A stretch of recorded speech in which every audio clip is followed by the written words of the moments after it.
concerned, it is a country with which we have a strong record of cooperation in national security. It is also a country that has stood by us at different moments when our national security was under threat. अगर आप हुकूमत होते हुए इस किस्म के दहशतगर्दों को रोकते नहीं हैं, तो आप कोलैबोरेट कर रहे हैं ना उनके साथ। तो ये अनफॉर्चुनेट बात है। मैं फिर कहूंगा पाकिस्तान की हुकूमत को, पाकिस्तान के फॉरेन ऑफिस को कि इसके ऊपर आवाज उठानी चाहिए। वो काफिर है, काफिरों की काफिर मदद करेंगे। आप हमारे हमसाए मुल्क भारत को काफिर कह रहे हैं, हालांकि पाकिस्तान ज्यादा मुसलमान तो हिंदुस्तान में रहते हैं। वहाँ पर जो लोग मौजूद हैं भारत में, उनका ब्रेन वॉश इस कदर हो चुका है कि वो हिंदुत्व वाला जो माइंडसेट है ना, वो हो चुका है कि अक़लियतों को जिस तरह से वो मुकम्मल तौर पे खत्म करना चाहते हैं, मुसलमान वैसी अक़लियत में है वहाँ पे। जो हमें पिछले 2-3 दहाइयों की तारीख नजर आ रही है, इसमें जो नई अलाइनमेंट हुई है उससे साबित हो रहा है कि दुनिया न सिर्फ ये कि अमन अमान की तरफ नहीं जा रही, बल्कि एक तीसरी आलमी जंग की तरफ इसका मूवमेंट नजर आ रही है। और हम पहली इस्लामिक पावर हम ही हैं, हमारे पास ही है, हमारे पास ही है। लेकिन मेरे ख्याल से उसकी वैल्यू कोई नहीं। क्या वैल्यू होगी भाई, जंग लग गया होगा। किसको? हमारी एटम बम को, और क्या होना है। अभी भी इसराइल की जानिब से साउथ लिबनान पर हमलों का सिलसिला भी जारी है, लेकिन इसराइल ने यहाँ पर ही बस नहीं किया है, बल्कि मशरिक़ वस्ता में उसने अब एक नया महाज भी खोल दिया है। इसराइल के मकासद हमें बिल्कुल साफ नजर आ रही हैं और वो ये चाहता है कि जो मुस्लिम इत्तेहाद है। नमस्कार दोस्तों आप सब जानते हैं भारत और इजराइल के रिलेशनशिप और भारत किस तरह से हर मुश्किल घड़ी पे इजराइल को सपोर्ट करता है।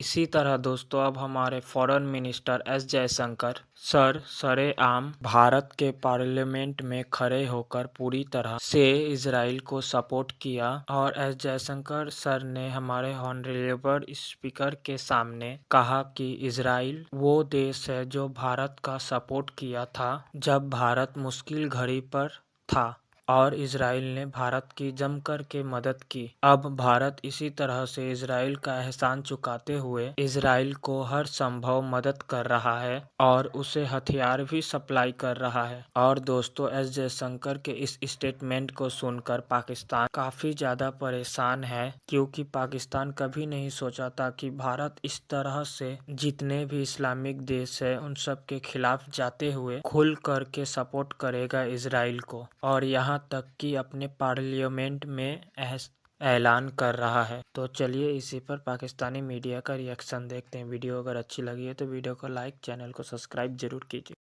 का मैंने जिक्र किया है, जिसको मैं इंतहा पसंद हिंदू जत्थे कहूंगा, बल्कि हिंदू भी नहीं, वो सिर्फ जत्थे हैं और इंतहा पसंद है। वो अदालतों को भी प्रेशराइज करते हैं। बिल्कुल बुखारी साहब, अब जाहिर है इसका मलबा कहीं ना कहीं मोदी हुकूमत पर आता है कि मोदी सरकार इस चीज़ का नोटिस नहीं ले रही। अभी हम आप बात भी कर रहे थे कि 1991 एक्ट की वायलेशन है, जिसमें वाज़ेह तौर पर बता दिया गया है, तो फिर अदालतें इस चीज़ का नोटिस क्यों नहीं ले रही? क्या अदालतें भी उन जत्थों से काफ़ी ज़्यादा इन्फ्लुएंस है? क्या ये वजह है या उन पर भी बहुत सारा प्रेशर है? इन्फ्लुएंस कम है और डरी हुई ज्यादा है। अच्छा, इसलिए कि वहां पर तो वो कोई बैरियर है ही नहीं ना। इन जो इंतहा पसंद हुकूमतें हैं, इनको ना तो कोई रोकने वाला है, सरकारी सतह पर तो रुकती नहीं है। आपने देखा वहाँ मुस्लिम जो अदाकार हैं, बड़े बड़े खान जो है, उनको किस किस किस्म की धमकियां मिली हैं, किस किस किस्म के उनके खिलाफ इक़दाम किए गए हैं।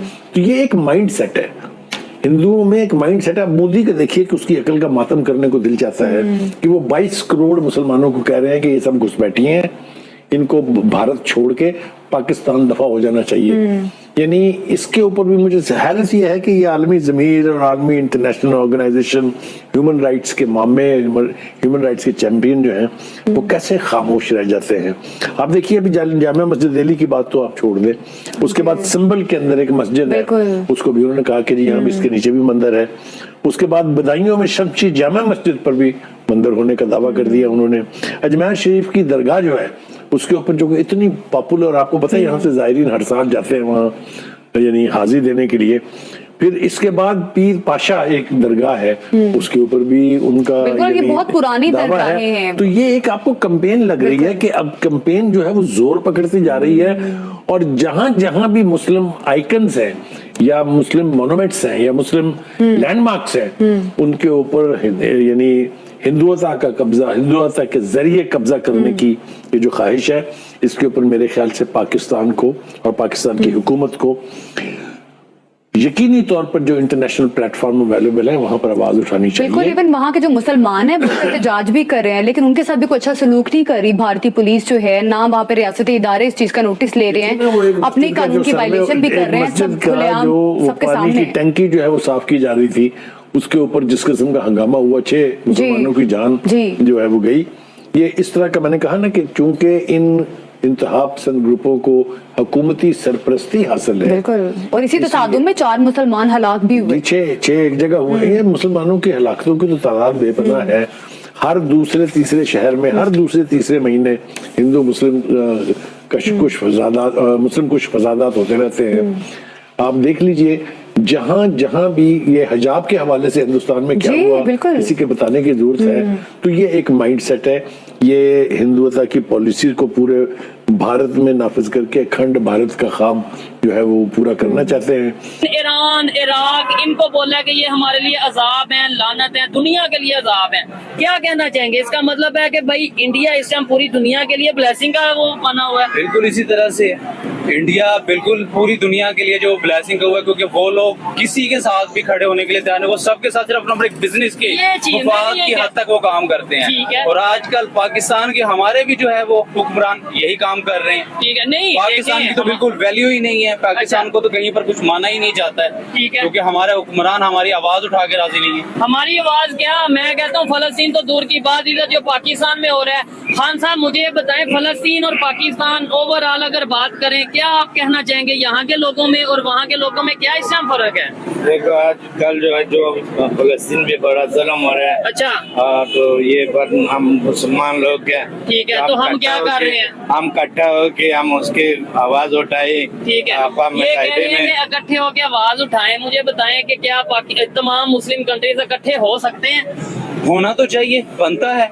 क्योंकि जितना फलस्तीन में जो है वो जुल्म हो रहा है हमारे मुसलमान भाइयों के ऊपर, बहनों के ऊपर, माओ के ऊपर, पूरी मुस्लिम उम्मा को जो है इकट्ठा होना चाहिए। लेकिन इधर ये चीज है ना, जो भी ईरान का प्रेसिडेंट ने आवाज उठाई, मारा गया। इसके अलावा अगर हम बात करें, हमास का जो चीफ था, वो जिसने जंग स्टार्ट की, वो मारा गया।